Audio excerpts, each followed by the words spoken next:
Mheshimiwa Ruto ameonyesha Wakamba madharau sana.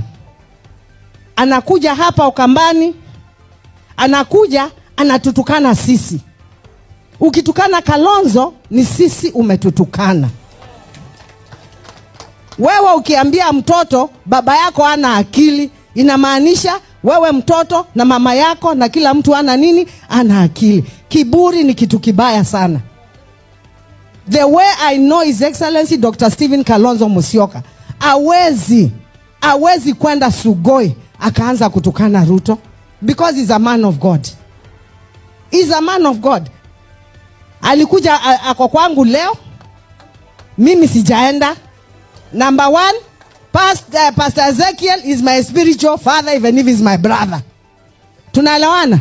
Na hii hapa Pastor Ezekiel, I could not exchange it with anything. Tunaelewana? Kingine, nitaenda, mtu anatukana baba yangu, nitaenda kukana. Wakamba usema, itema yiti ya obudhia.